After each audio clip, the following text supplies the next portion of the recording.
On the rocky coast of a small seaside town named Eldermere, there stood an old lighthouse. The structure, towering over the cliffs, had guided ships safely for over a century. Its keeper, a solitary man named Thomas Gray, was a figure of mystery to the townsfolk. He lived alone in the lighthouse and rarely visited the town. Though the villagers found him peculiar, they respected him for his dedication to maintaining the lighthouse. Every night, rain or shine, Thomas ensured the light shone bright, protecting sailors from the treacherous rocks below. But Thomas had a secret, one that would change the lives of everyone in Eldermere.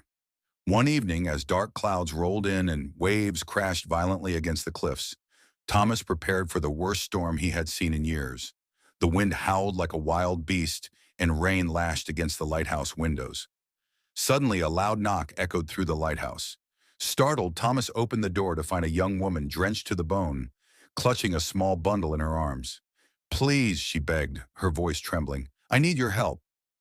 Thomas hesitated for a moment, but the desperation in her eyes convinced him. He stepped aside to let her in. As the woman entered, she carefully unwrapped the bundle to reveal a baby, no more than a few months old. The child's face was pale, and it cried weakly. "They're after us," the woman whispered, her voice barely audible. "I didn't know where else to go." Thomas gave the woman dry clothes and prepared some warm soup. As she ate, she explained her story. Her name was Eleanor, and she had escaped from a powerful and corrupt nobleman named Lord Blackthorn. "He claims my child is his," Eleanor said, her voice shaking with anger. "But I refused to let him take her. I fled in the dead of night, and the storm forced me to find shelter here." Thomas listened intently. Though he had lived a life of solitude, he couldn't ignore the danger Eleanor and her child were in. "I will help you," he said firmly. "No one will harm you while you're under this roof." The next morning, Thomas led Eleanor and the baby to a hidden room beneath the lighthouse. It was a small space, but it was dry, warm, and safe. "This was once used to store supplies during the war," Thomas explained.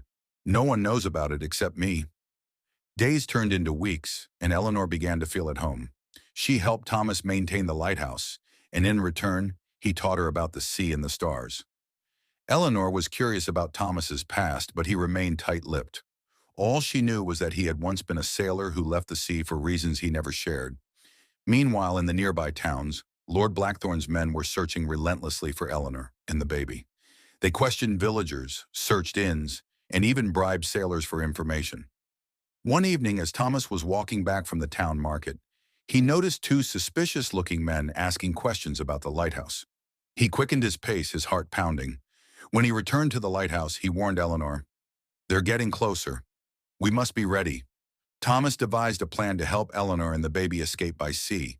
He contacted an old friend, Captain Harris, who owed him a favor.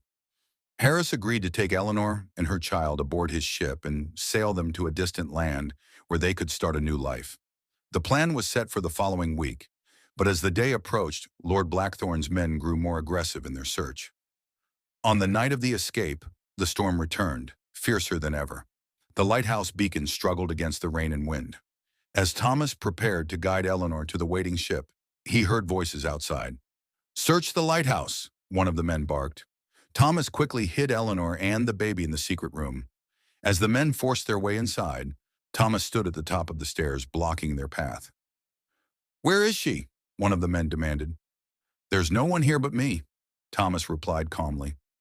The men searched the lighthouse, but they couldn't find Eleanor. Frustrated, they left, threatening to return with reinforcements. Knowing the men would come back, Thomas decided to act as a decoy. He left a trail leading them to a nearby cove, giving Eleanor and the baby enough time to board Captain Harris's ship. Eleanor pleaded with him to come along, but Thomas shook his head. "This lighthouse has been my life. I can't leave it. Go and take care of your child. That's all I ask." With tears in her eyes, Eleanor hugged Thomas tightly. "Thank you," she whispered. As dawn broke, the ship carrying Eleanor and her child sailed away, disappearing into the horizon. Back at the lighthouse, Thomas stood by the beacon, watching the sea. He felt a deep sense of peace, knowing he had done the right thing. Months later, the villagers noticed a change in Thomas. He began visiting the town more often, smiling at children and sharing stories of the sea. Though he never spoke of Eleanor or the baby, He carried their memory in his heart.